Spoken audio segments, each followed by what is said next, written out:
দর্শক আপনাদের দেখানোর চেষ্টা করছি যে গত 9 তারিখে যে মিটফোর্ডের 3 নম্বর গেটের সোহাগ ব্যবসায়ীকে নির্মমভাবে হত্যা করা হয়েছে তার প্রতিবাদী কিন্তু আমরা দেখতে পেরেছি যে ঢাকা শহরে বিভিন্ন জায়গায় কিন্তু আন্দোলন গড়ে উঠেছিল। তার প্রেক্ষাপটে আজকে ঢাকা কলেজের ব্যানারে ছাত্ররা কিন্তু সেই যারা চাঁদাবাজি সন্ত্রাসী তাদের বিরুদ্ধেই কিন্তু তারা বিক্ষোভ মিছিল করছে। দর্শক আপনাদের দেখানোর চেষ্টা করছি এই মিছিলটি একটু আগেই কিন্তু ঢাকা কলেজ থেকে শুরু হয়েছে। এই মুহূর্তে যে সায়েন্স ল্যাবের অভিমুখে কিন্তু তারা যাচ্ছে। আপনাদের দেখানোর চেষ্টা করছি দর্শক যে সায়েন্স ল্যাবের রাস্তাটি সেটি অবরোধ করে কিন্তু এই ঢাকা কলেজের শিক্ষার্থীরা এই আন্দোলন করছেন। দর্শক আপনাদের আরেকটু যদি বলে রাখি যে গত 9 তারিখে নির্মমভাবে সোহাগ ব্যবসায়ীকে নির্মমভাবে কিন্তু হত্যা করেছে। সেই হত্যার ভিডিও ফুটেজটি সোশ্যাল মিডিয়াতে ভাইরাল হওয়ার পরেই কিন্তু বিভিন্ন প্রতিক্রিয়া জানিয়েছেন বিভিন্ন সংগঠন এবং ছাত্ররা। তার প্রেক্ষাপটে আজকে কিন্তু ঢাকা কলেজের যে শিক্ষার্থীরা তারা কিন্তু চাঁদাবাজি এবং দেশের যে চলমান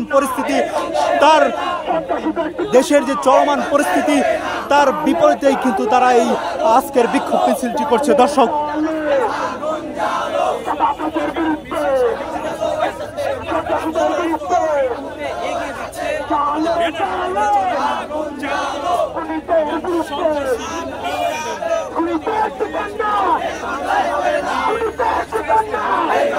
আপনাদের যদি আরেকটু বলে রাখি যে গত বছর 5 আগস্ট বৈষম্য বিরোধী ছাত্র আন্দোলনের ব্যানারে কিন্তু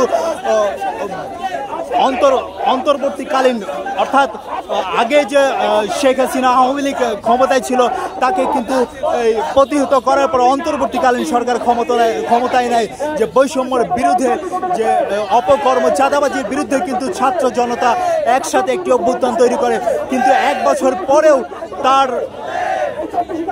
বছর পরেও সেই বৈষম্য এবং চাঁদাবাজি কতটুকু সরছে সেটি কিন্তু প্রশ্ন উঠেছে। দর্শক আমরা দেখেছি যে গত 1 বছরে ঢাকা শহর সহ বাংলাদেশের বিভিন্ন জায়গায় কিন্তু অপ্রীতিকর ঘটনা ঘটেছে। সে সকল চাঁদাবাজি এবং সন্ত্রাসের বিরুদ্ধেই কিন্তু আজকে ঢাকা কলেজের এই বিক্ষোভ মিছিল।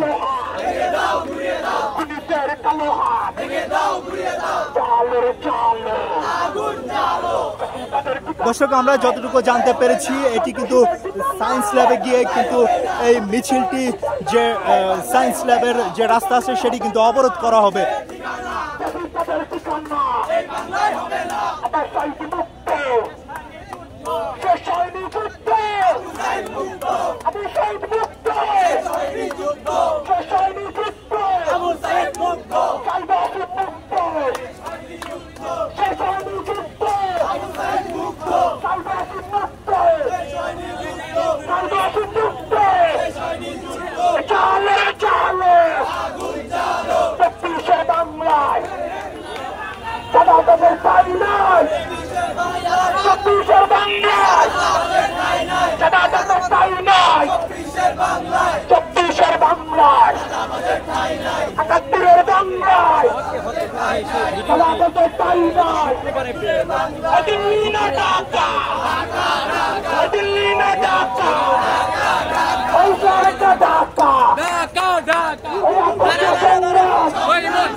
ইমন এই পাশা